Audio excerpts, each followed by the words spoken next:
we have a student right now who's making about $9,000 a month from their platform. This is no digital course, just them showing up daily for a group of people. They're making $9,000 per month. That's incredible. Like not even 4 years out of school. Like what? Wow. $9,000 a month, right? Through sponsors, through like, just because their audience can count on them, it was able to increase the count of them. Right. And the reason why they continue to come is because those people are like, hey, I can count on you to show up and bring value and help me in a way that only him as a physical therapist could help the people. Right. In this particular area. It happened to be like, skiing, right? Right. It's crazy.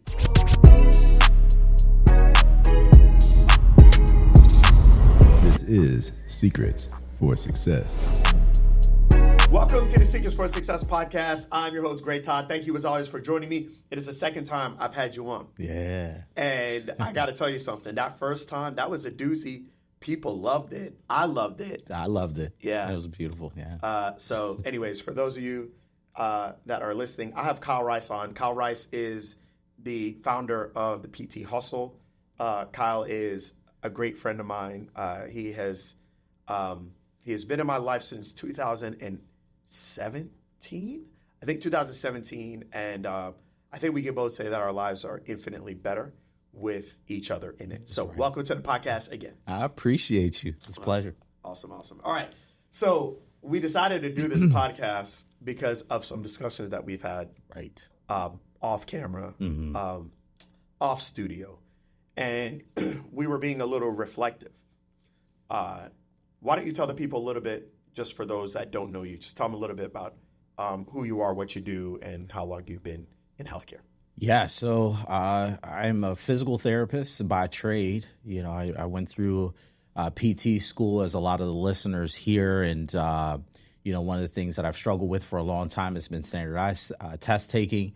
I was able to go from the bottom 10% of testers in the United States and the nation for standardized testing, and then was able to get a perfect score on my board exam.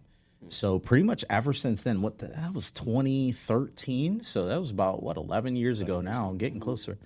I started a company where I help students, physical therapy students and new grads who struggle with standardized tests, who have a lot of test anxiety, who have issues with picking the right one and getting down to the final two, that sort of thing, helping them to now overcome the NPTE so that they can get their dream job.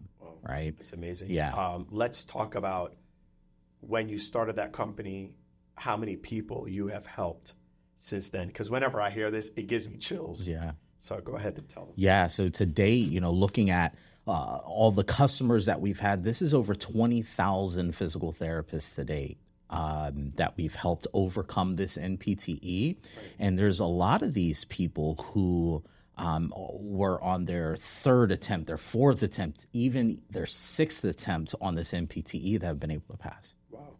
And I know the last time, I think the sixth, after that, it's kind of like, if you don't pass. That's it for a lot of the states. I mean, there are some states that allow you to take it more. There's a select few of those. But for the vast majority of the states, once you don't pass it that sixth attempt, you can't work in that state ever. Wow. So here's my question to you. And then I want to talk about what I'm going to title this podcast. Yeah. 11 years ago, did you ever think that there was a way that you were going to earn a living and help more people than you could have ever helped in your traditional physical therapy job by something that was such a thorn in your side? Did you ever think that was possible? That you were going to one day be basically someone that transforms people's lives by helping them overcome this massive obstacle, this hurdle that is keeping them from achieving basically the trajectory for the rest of their life? Did you ever think that was going to happen? No, that was never a possibility in my mind. My goal was to be an incredible physical therapist, right? Be able to put my hands on people and change their lives. And, from what I knew, it's like, hey, on a good day, you're helping anywhere from 12 to maybe 26 patients a day, something along the lines of that, right? But that was really what I thought life was going to be every day. Okay. Well, it's not for you anymore. Right. And I think there are a lot of things you started this 7 years ago. Mm-hmm. And I think there's a lot of things that you have learned over the last 7 years, things that I have learned over the last 19 years of being an entrepreneur, but 23 years of being a clinician, which leads me to why we decided to do this podcast episode, is because we said we were going to call this If I Had to Do It All Over Again. Mm-hmm. Right. And basically, one of the big things that Kyle and I wanted to do is we wanted to do this episode for people that just graduated and have now entered into the new realm, the thing that you've been working really the last maybe 6.5, 7 years, or maybe even more to get. Right. And it's an amazing accomplishment, and it's a fantastic feat to be able to sacrifice as much as you've sacrificed to get to the moment that you're at right now. But with that moment creates new problems. Right. Talk about some of those problems that people have. Yeah. So when you come out of school, the thing is, and the way I think about it now is these 4 dynamics, right? And so one of those dynamics is going to be debt dynamics, student loan debt. Right. A lot of us are thinking about that. Yep. Relationship dynamics is the other one, right? So, am I getting married? Do I have enough money to even buy a ring? All these different things, right? But then you also have like home dynamics. I mean, in the world right now, you're thinking about like how much money does it even take to buy a house, right? So we're thinking about buying a house.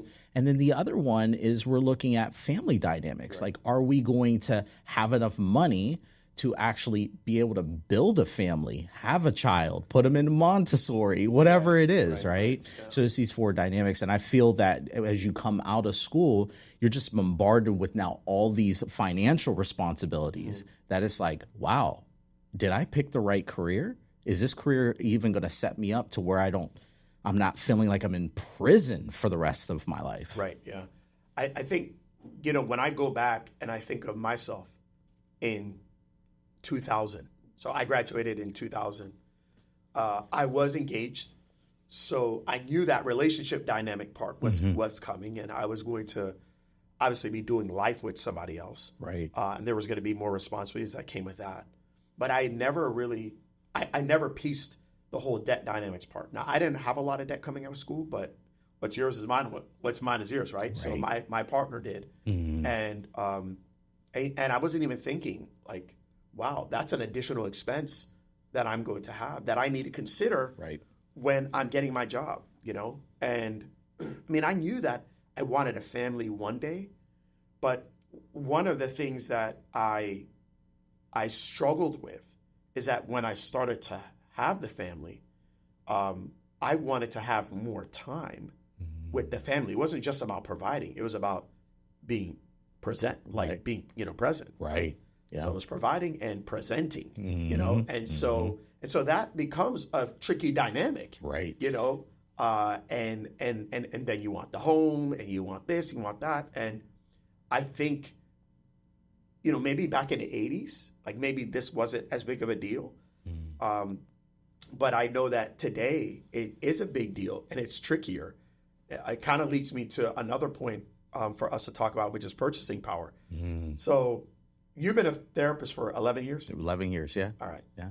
So I'm an old head. All right. 23 years I've been doing this. My first job, I want you all that listen to the podcast, I want you to hear this. My first job coming out of school, I was an outpatient therapist at Health South. I made $39,500 a year. So Kyle, I was making $19 an hour. Wow. Okay. But here's the deal. What people don't understand is that that's better back in 2000 than making $90K a year. So $39,500 a year. I was making $19 an hour. That's not after taxes. Okay, that's $19, and then the taxes. Maybe I'm making about $15.50. Jeez. Okay, but here's the deal. I had a 1-bedroom apartment. It's a fairly new complex. I was paying $742 a month. So I was paying $742. My wife had, my car was paid off for, right? I had a Toyota Corolla. My wife had a Honda Civic, and her Honda Civic payment was $189 a month. Mm-hmm. So $742 for our apartment, $189 for the Honda Civic. I think our insurance was maybe like combined, maybe just over, I think like $180 for both of us monthly. Groceries for us were probably about $75 to $100, like $75 to $100 every 2 weeks is what we would do. So $75 to $100 every 2 weeks, we would, have our bag lunch. We had enough money to be able to go to the movies, usually once or twice a month. And we would usually like go to Carrabba's like once or twice a month. Oh my gosh. And we were saving up a little bit of money. It wasn't much, right? Maybe $100 or whatnot. But that's what we're able to do on a $19 an hour salary. Holy cow. Wow. So I think a lot of people don't understand. The dynamics are a huge thing, but if I had to do it over again, you guys, like I would be thinking of what is the purchasing power with whatever it is that you're making. So $39,500 for me is the equivalent of like 90 to 95 today. Mm-hmm. Okay. And most jobs don't pay that. Would you say that, right? Most jobs don't pay that out of school. Right. So you need to start thinking of, okay, well, where am I living? What's the purchasing power of what it is that I make? And what do I need to do to start to make things work in my favor? Like, would you agree with that? 100%. I mean, now you've been a therapist for 11 years. Yeah. I mean, think about what you're paying today when you go out for dinner, when you take your son out. Like, is it different? It's just listening to it. It's just so wild. It just reminds me of, when you see memes online or whatever it is, and the gas prices are $1.89, right? Or whatever it is, right? It's so interesting because nowadays, I mean, I just had a friend who got into a 1-bedroom apartment and he's paying $2,700 a month, right? Bro, I paid, my first house was a 3-bedroom, 3-bath, 2,500 square foot, brand new home that we built. Hold on. It had an upstairs bonus room. I had it was a game room. I had a pool table. It was like my man cave. It was 550 square feet up there. The house was 2,500 square feet. Wow. I paid $1,200 a month. Oh my gosh. See that, there you go. That goes to show you how crazy things are today. It's really insane. You guys must understand purchasing power. You have to understand that we live in different times. And the reality is that none of you are going to get paid $39,500 coming out of school as a PT today, but it doesn't go as far. Mm. So I personally feel like everybody's got to know what is the purchasing power of whatever it is that you're making. And what I think the majority of people, if I had to do it all over again, I would understand that. Right. And then I would understand the power of building an asset from the minute I got out of PT school. Like at least starting the process of building an asset. Right. What would you say with regard to that? Yeah, I mean, when I came out, you come out, and again, you just want to be a great physical therapist. Right. You want to help a lot of people, and that's all great, right? But you also have a life to live, and you have bills to pay and all these different things, right? Now, when I look back at it, that just wasn't enough. Let me hit the debt dynamics piece for a second. Yeah. Right. So I come out of school. I was very much aware now that, hey, the Uncle Sam is coming. Sally Mae's coming. Navient's coming. They want their money back. Right. And so the interesting thing, and I didn't learn this until later, is that there's this amortization. I have a problem saying that name, amortization schedule, right? Okay, and what it really means is that you are paying back interest first and not really touching the principal. So what was happening is that I was paying $1,000 a month, literally $1,000 a month to Navient, However, my principal wasn't going anywhere. Right. So it made me feel like I was in prison. Yeah. Right. And we're not even now talking about groceries and all these other different things. Right. So now that I look back at it, I'm like, the only way you really dig yourself out of a hole like that and have a life of financial freedom is if you build some type of asset that can make you money around the clock. Right. Yeah. I think a lot of you might not know what an asset is. So let me kind of break it down for you, because I didn't know this as well when I came out of school. So an asset is a vehicle, or it is something that allows you to make money whether you are operating it or not. Okay, so just think about like yourself as a PT, right? You make money by you going into work and you having patients on your schedule. So, you're going to get paid whatever, 40, 50, 55 bucks an hour. You have patients on your schedule. The place that has employed you is assuming that you're going to have patients on your schedule, whether it's every hour, it's every 45 minutes, et cetera, okay? And so that's how you make money. With an asset is something that you build, and it makes money whether you are in front of the asset or not. If you don't go to the clinic, you don't make money unless you have PTO, right? If you run out of PTO and you no longer go to the clinic to go see patients, well, you're of no value to the clinic, so they can't pay you once you run out of your PTO, right? Okay. Right. But with an asset, you can make money whether you're there or not. So I'll give you guys some examples of assets that I have today that I didn't have this when I came out of PT school, okay? But like today, I have, a few rental properties, right? Actually, me and you are partnered with a commercial property together, right? Right. Okay. So it doesn't pay us like a gajillion dollars, but every quarter we get money because we are investors in this asset. It's doctor's offices in the Orlando area, right? I have a vacation rental property. And so like a couple weekends ago, I had renters, and then weekends before that, I had renters, and I make some money having that property when they are renting it. When nobody's renting, I don't make any money. But when people are renting it, I make money from it. That's an asset, right?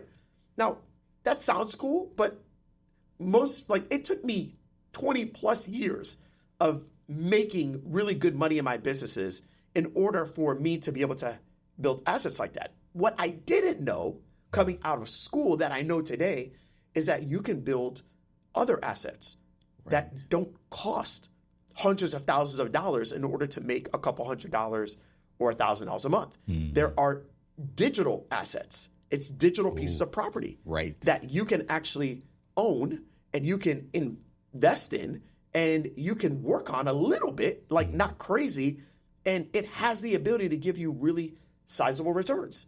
Like right now, this podcast that we're doing, this is hosted on a digital piece of land, right? And that piece of land. So we have it on like 3 different pieces of property. Like we got it on Spotify. We got a little piece over there. Right. Okay. We have it on iTunes. We got a little piece there. Okay. Right. And then we have it like on our website. Okay. We got a little piece there. Okay. So that's the property, right? Doing the podcast is like the home. Okay. So you're coming into like our house right now. It's the Kyle and GT house, right? Okay. You're coming in and either you like the home or you don't, right? You might like what we're saying. You might not like what we're saying. Okay, you have a digital piece of property in your podcast, right? Lots of people come to the home to come listen to you speak once a week, right? Okay. Right. You have it through your programs, right? Did it cost you hundreds of thousands of dollars to start that? No. No. Definitely not. So guys, building an asset is like really important. Now, it doesn't take off like right away usually, but if you build it and you learn the skill set to build it, which is probably the next point I want to tell these people as well. This has the potential to make you money whether you are there or not. Right. And so I think of you and I think of this journey that you've had over the last really 15 years of struggling with standardized testing. When you started with the whole MCAT stuff, and then I'm struggling with this thing, and now you're like, yo, I've got to figure this out at some point in order for me to be able to take myself to where I want to get to. And you basically took the person that you were 5 years prior when you started this helping people, and then said, I'm going to help people with that particular thing.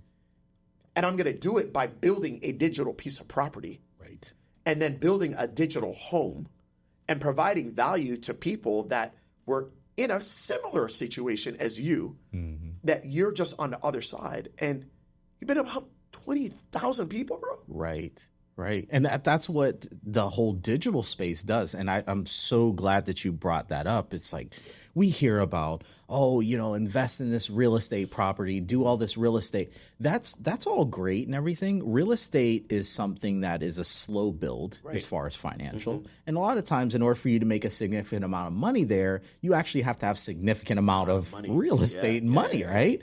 Yeah. However, digital is so interesting because you can start off very, very low cost and make wide amounts of impact. Why? Because we're an internet society, an internet world now, and messages can spread virally across massive amounts of people, right? And so you can build a podcast like this, a meaningful podcast that gets people coming in, just like you were talking about digital real estate almost, right? They're coming in to listen. And then what happens is you even have some people that are like, you know what? I really like what you've built. I want to sponsor you. Yeah. I want to come in and I want to pay you money so that you can help bring more people over to my area as well and expose more people to me. So then you have people paying you to show up and do these podcast episodes. And do the thing. Bro, it is crazy. We have a student right now who's making about $9,000 a month from their platform. This is no digital course, just them showing up daily for a group of people. They're making $9,000 per month. That's incredible. Like not even 4 years out of school. Like what? Wow. $9,000 a month, right? Through sponsors, just because their audience can count on them, it was able to increase the count of them. Right. And the reason why they continue to come is because those people are like, hey, I can count on you to show up and bring value and help me in a way that only him as a physical therapist could help the people. In this particular area. It happened to be like, skiing, right? It's crazy. It's crazy. I'm like, oh my gosh, this is the world that exists. I don't make $9,000 a month in any of my properties. Right. And I'm like, this dude is doing it just starting an account. Like what? So I just think it's so wild. And I really, if I had to do it all over again, I would have focused on building an asset, a digital asset coming out of school. And I would have learned what is the process to actually doing that, which in a way leads me to number 4. The fourth thing that I think is really important is if you have different skills than everybody else, you get paid more as an employee than everybody else. Right. When I came out of school and I got that job for $19 an hour at Health South, I didn't have any leverage, right? Because back then, just to kind of get you guys caught up on what was going on back then. So this is 2000. So I graduated December 26, 2000 is when I got my first job. Okay. So I graduated in 2000 of that year. Right. And what was going on in the PT market at that time is Bill Clinton had just came out of power and Bush was now in power. Okay. Well, Bill Clinton, he was the one that implemented the Balanced Budget Act. So the good news is that our debt as a country went down. The bad news is that Medicare got cut, which is how the debt was able to go down. And they cut it from physical therapy, of course, occupational therapy, and speech therapy. But physical therapy, of course, got the biggest hit, right? So, bro, before that, you could see Medicare patients for a gajillion times. Okay, all right, this is no problem. But now that's when the 1550 cap came and get okay. Right. So PTs, when I was in my second year of school, PTs were losing their jobs left and right. They were just they were just cutting people off from these nursing homes because there was no more money. Right. Right. So when I came out of school, I had no leverage. I was lucky just to get the job. I was screaming from the rafters, oh my God, I got a job, right? I had no leverage. But knowing what I know today, I'm like, if I had a skill set that no other experienced therapists have, then I understand supply and demand. I understand that if something's of short supply, there's massive demand for it. Right.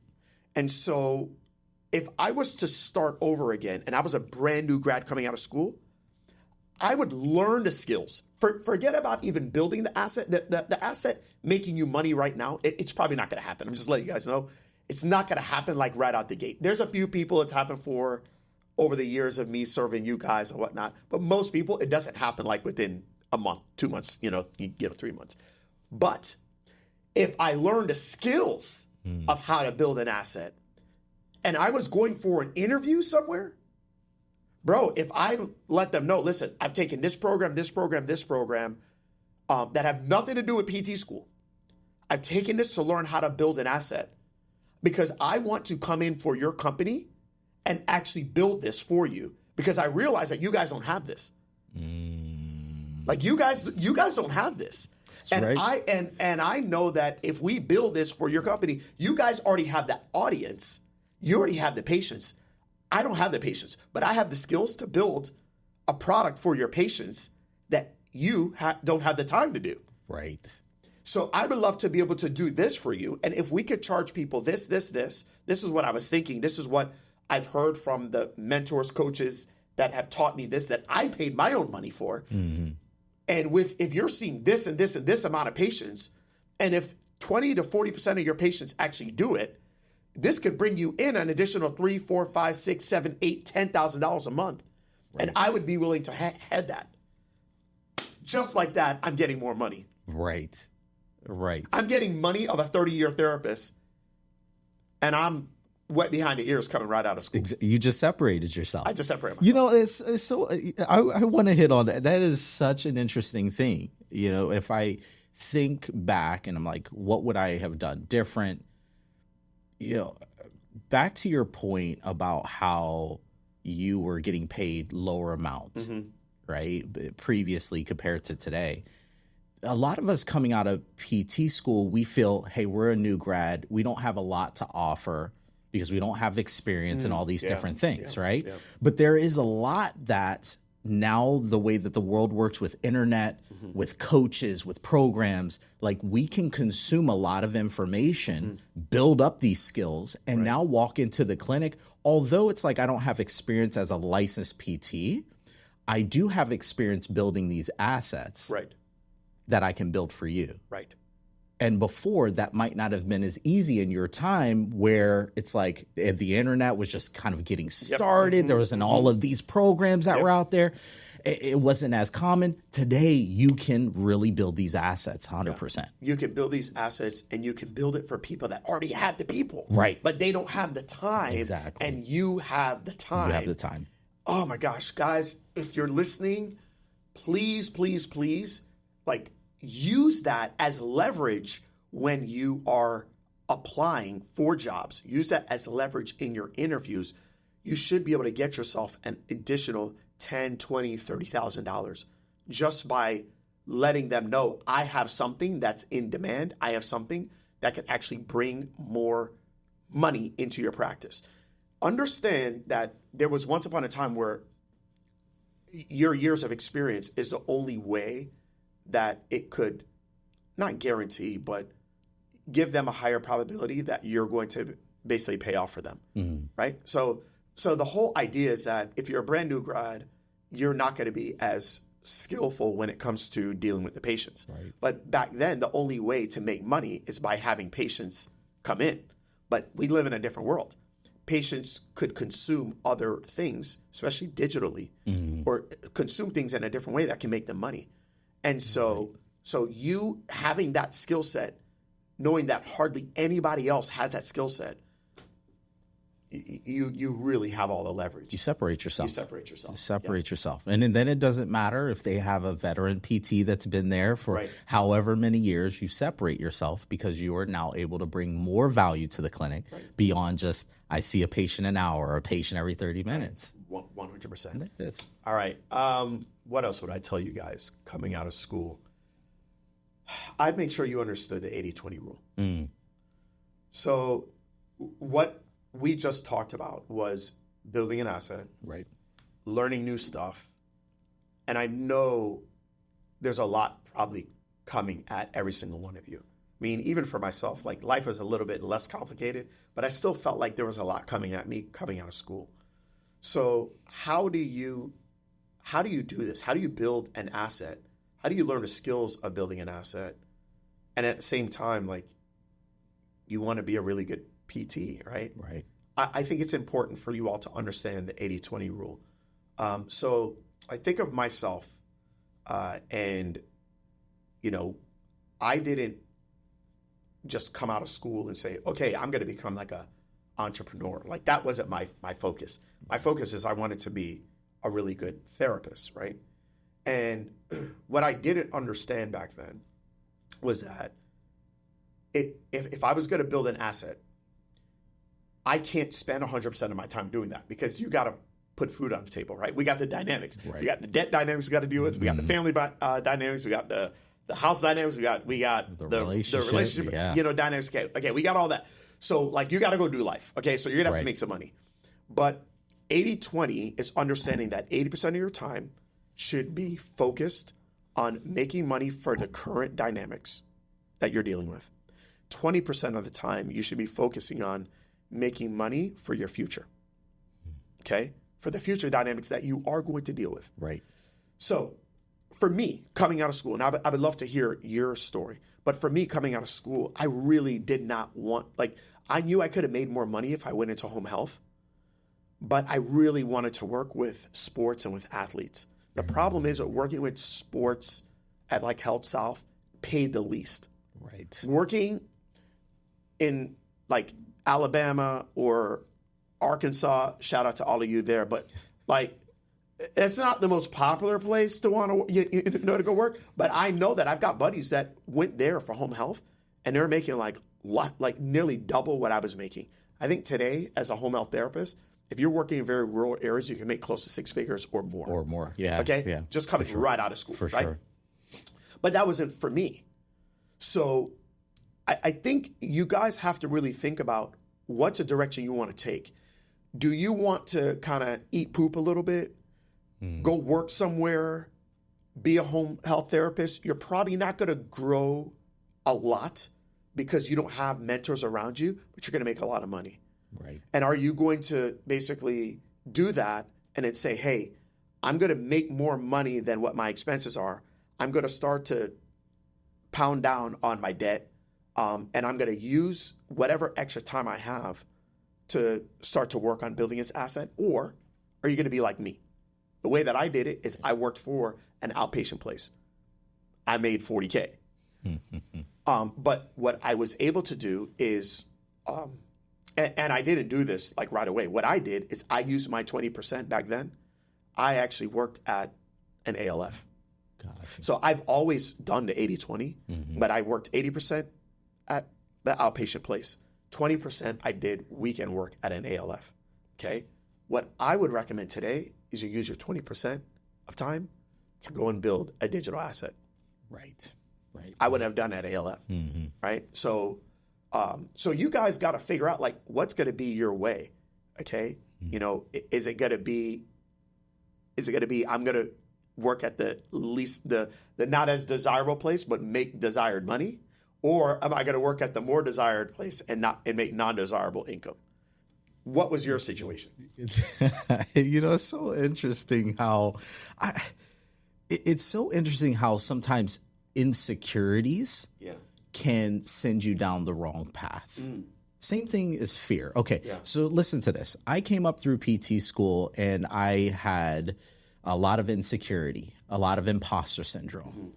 And with that came this desire to want to be the best possible physical therapist, meaning that I come out and I get every type of certification to mask that imposter syndrome. I feel like the R word is coming up. Oh boy, it is. It is. So I came out of school, and although debt, Sally Mae, Navient, all of that was knocking at my door, I was like, I don't care, because the imposter syndrome is so high right now. Right. I am willing to take a low paying job, and I'm also willing to go into something like residency in order to mask that insecurity. Right. Now, looking at it, I took, again, a very low paying job. Obviously, you go into residency, you got these mentors and all of this stuff. So you take a low paying, position. And so for the first 2 or 3 years of my career, I wasn't really making much money. I was drowning. Right. Yeah. Right.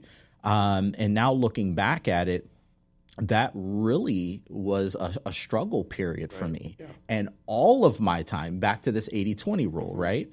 There wasn't no 20. There was no 20. It was all 100, me working as an outpatient ortho, seeing a ton of patients, and I didn't have anything that I was building on the side. Right. So guess what? I was drowning, and my future was drowning. 100. So that's one of the things now looking back at it, I've been like, okay, hold on, let me rethink this thing. Yeah. Am I going down this road truly because I want to grow as a clinician and there's intentional work that I'm trying to do here? Or is this based upon like insecurities and fear and all of that? Because I really feel that your 80-20 rule is key. That, you want to set your future up, all those dynamics that we were talking about, you want to set those things up. And the way that you do that is by having that core position, right? But then having something that you have on the side that's not necessarily overwhelming. I think that that's an important piece. Right. Is like, okay, I'm not saying work 168 hours a week, right? We only got 168.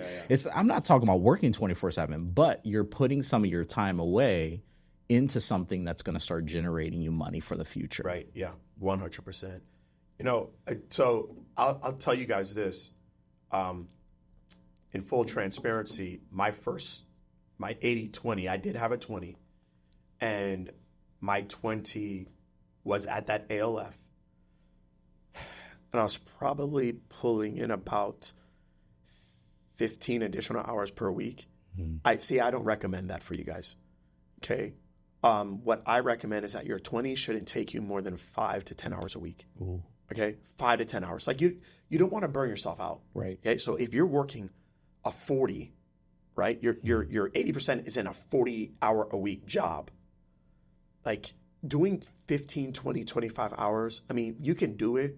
Maybe y'all, because you're young, maybe you can do it. But man, you get to be an old head like me. I couldn't do that today. Okay.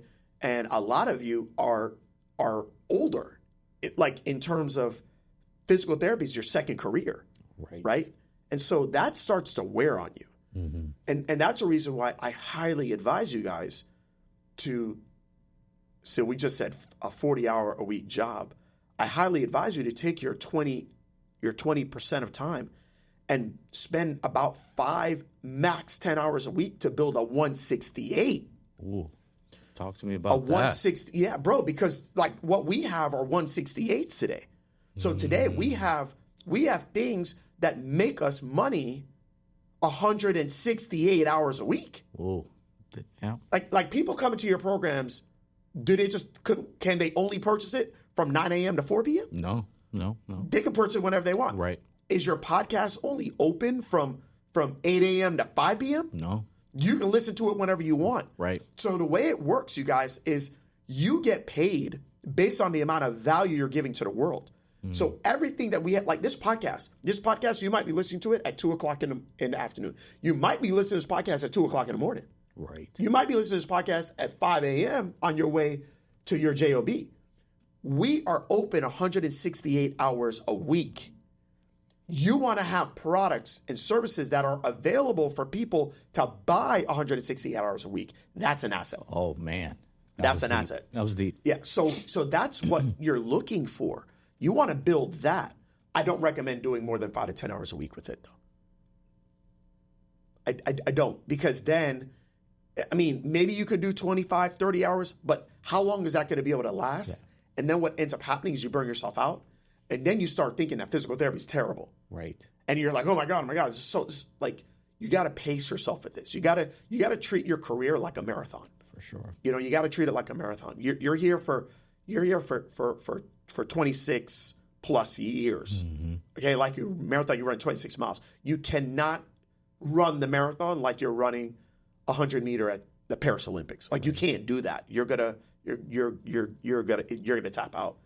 So, man, I just, like, looking back at what's available today versus what was available back then. Mm-hmm. Yeah, things are trickier for you guys. You know, I'm not going to act like, oh, it's the same. No, it's definitely trickier, you know, for you. But man, there's so many opportunities today that there wasn't back then. Any closing thoughts? Yeah, you know, I really feel 100% everything that you said, that there's a lot more stress now, at least, you know, from a subjective standpoint. I may be biased to it. There's a lot of financial stress right now. There's a lot of things that I feel are significantly different than what it was years ago. Yeah. Tuition being one of the things, right? That's something that weighs on me heavy. You know, my wife and I having $200,000 worth of debt between us. And there's some people listening to this right now, you and your significant other, or maybe just you alone, have $300,000, like MD level of student loan debt right now. And that's weighing on you. Yeah. And it's like, well, how can you get out of this hole that you're in? I feel now with the internet, with the ability to learn these skills, that you can come out as a new grad getting paid, and you're 80% getting paid significantly more money, right, and then having something that you're building out on the side in that 5 to 10 hours that you were talking about, that is actually going to help you start compounding money, right, you know, as you move into your future. Yeah. Here's the other piece that you had said that I think is so valuable. It took me a while to learn this, that just because you have time available to work, so you have your weekends and you could work those 25 hours or whatever it is, just because you have time, that doesn't necessarily mean that you should use it to work. Right. Yeah. 100%. What I found is that if I have less time to actually act on, I'm more intentional with that time and I get more done in that time. Right. Right. And so it's like, what's the best thing to do? Continue to just work 25 hours on your weekends and do all of this burning out, or find a way that you can spend 5 hours that's going to actually start producing you money around the clock, and that's where the asset comes into play. Right. Yeah, you guys, it's so huge. It's so huge, and you here. I'll leave you all with this: make decisions with 3 to 5 years in mind. Don't make decisions with tomorrow in mind, you know, because you make different decisions. You know, if you're just thinking of, all right, I want to get some money for next week, then you're going to go and work the 20, 25 hours at the ALF like I did. Right. Okay. But when you're like, hey, wait, I'm going to do this and build on this skill set that is going to help me when I get my next job, or maybe even with this job, you know, I can restructure my contract. But I know that it's going to help me 3 years down the road, and it's going to allow me to make $500, $1,000, $2,000, $3,000, $5,000 a month without me hardly even doing anything. Right. So you want to make decisions with 3 to 5 years in mind, not with 3 to 5 hours in mind. You know what I mean? Right? Okay. You nailed it. Yeah. So why don't we do this? Because I hope this has been valuable for you all as you're listening to this. What I would love to do is I would love to gift you guys with a few different things that I have gifted my audience with over the years. Me and you kind of, you know, talked about, you know, some of these things. And I feel like you guys could use help with a few different things that could help you to make some income pretty soon, okay? Beyond just your traditional job. So you can help address the dynamics that are dealing with you out there. So number one is, I wish I had a template or a structure to be able to negotiate on an interview. Because that's probably the fastest way that you guys can make more money right now. Sure. Is just positioning yourself a little bit better on your interview. So what I'm going to do is I'm going to put a resource below for them to get help. So me and you could talk about it. All right. And let's give them a good resource, you know, for that. I think that'd be good. side hustles that you can do that are going to make you, 20, 25K a year to, building you up to about maybe 2,000 a month. That's something that doesn't happen right out the gate, but learning those skill sets. Right. And I'm hoping if you learn those skill sets, you can use those skill sets in your interview. Right. Right. And let's see, what else can we give them? Why don't we give you guys a financial freedom calculator? Okay. So look, I'll put some of those resources below. We can link it in the show notes, right? For sure. Yeah. And let's give them a few things so that you guys can kind of understand, all right, this is where I'm at. This is my situation. All right, but how am I going to start to work my way out of it and not kill myself in the process? Is that cool? Dope. All right, you got any parting thoughts? Talk to yourself 8, 9, 10, 11 years ago. What would you say to Kyle Rice? I would say this, that, your situation is not permanent. It always can change. If you feel right now that you're stuck, if you feel like buried in debt, one thing that my grandmother always used to tell me is, if it's not good, God's not done, right? And so it's like if you want to get out of your situation, there is a way. If I'm talking back to myself right now, I would say gain the skills that are necessary for you to build this asset that is not going to necessarily make you money tomorrow morning. That's not the goal. The goal is to set yourself up 3, 5, 10 years down the road where now you can afford to pay off all your student loans. You can afford that beautiful house, and you don't have to sit there and sacrifice specific things that are going to bring you happiness and fulfillment, that you can get married and buy the ring that you want. But most of all, you can have the family that you're dreaming of having without having to sacrifice. Let's just have one kid because we can't afford 2. Wow. Right?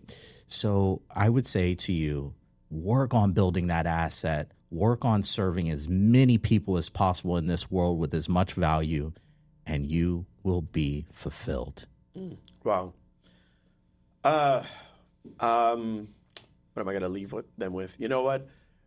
Understand the difference between external economy and internal economy. So, I'm sure you guys probably heard while you're in school, oh, either PT's doing great or, oh my gosh, it's terrible out there. We have an external economy. So like we have our American economy, right? American economy is doing terrible. American economy is doing great, right? And there's sometimes the American economy is doing great, but the global economy is doing terrible. There's sometimes the global economy is doing terrible, but the American economy is doing great. Okay, I don't have any control over those things. But you know what I do have control over? I have control of my internal economy. So understand that the external economy, what's going on with PT, what's going on with OT, what's going on in America, what's going on in your state, what's going on with Medicare in your state, that's all external economy stuff. Internal economy is understanding that the more value I can bring to the world, the more potential income I can make. And what I can tell you guys as an old head, I get it, I'm an old head, is that there have been times where the American economy or the PT economy has been terrible, and I've made lots and lots of money. There are times that the economy was great, and my internal economy wasn't so good, and I didn't make a lot of money. So what I can tell you is focus every day on building a better internal economy for yourself. Just focus on that. Deep. And it doesn't matter what type of economy is going on out there, because there's a lot of people right now in PT that are struggling. Right. But there's a lot of people I know that are winning big. They're winning big, and they have a really good internal economy. So, all right, guys, here's the deal. Look in the show notes below. You'll see some different spots in one of our messages where you can download those things that Kyle and I will create for you. Love you guys. Till next time.